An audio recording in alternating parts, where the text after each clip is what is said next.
I'm Clint Hawking. I'm the creative director on Far Cry 2, and I'm going to talk a little bit about weapons and the economy and diamonds and how you unlock weapons in the game.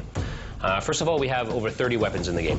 And the way you get access to weapons is by purchasing them from the arms dealers. The weapons that you pick up from the enemy during the game are all rusty and worn down, and with the reliability system, that means that enemy weapons are not something you want to be relying on through the game. So they might have weapons that you don't have access to. They might be better than your weapons, but they're going to jam all the time. They're going to misfire. You probably don't necessarily want to be dealing with those or relying on those. You're going to need to unlock your own weapons. In order to unlock new weapons, you go to the weapon shop, and there's a weapons vendor there. He's not the Jackal. He's not the guy you've been sent to kill. He's another arms dealer, and he sells guns through his old computer that you sort of order online, and then he has them available for you to purchase. You sit down, you interact with the computer there, and it opens like a little, mini web application that allows you to sort of add guns to your cart and do the little checkout and then pay for your weapons there.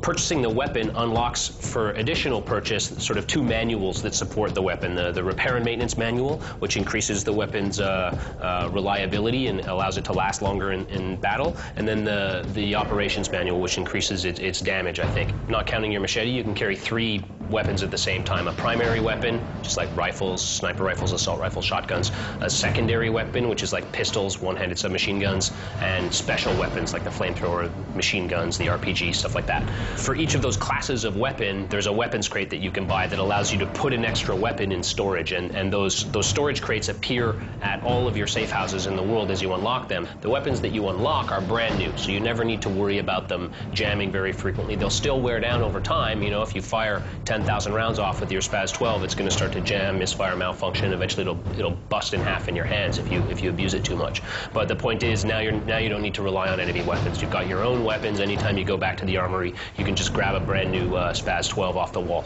or a brand new AK, or a brand new M16. They all have different stats, right? The AK-47 does a lot of damage, but it's not super accurate. The range isn't great. The recoil's really high, and it has really great reliability. So that weapon can just take a lot of punishment. You can have it for a really long time before it starts to misfire. The AR-15, on the other hand, it jams a lot. It's really hard to manage, but it's very, very accurate. Fires in nice tight bursts and has really good penetration. So it's really just sort of what style suits you best. So how do you pay for all this cool stuff that you've unlocked at the weapon shop? So the answer is diamonds. You get paid for doing your main missions in the game by the warlords, the captains, their lieutenants. You get paid in blood diamonds, conflict diamonds, rough, uncut diamonds that are valuable, but that are kind of like currency in these kind of failed states. Scattered all throughout the world, there's hundreds of diamonds in briefcases that you can find using a little tracking device on your GPS and homing beacons that are in the cases that are sort of scattered around. The economy is really carefully balanced. I mean, there's exactly 1,000 diamonds in the game, but the point is, if you're not into exploration, you're definitely going to be able to,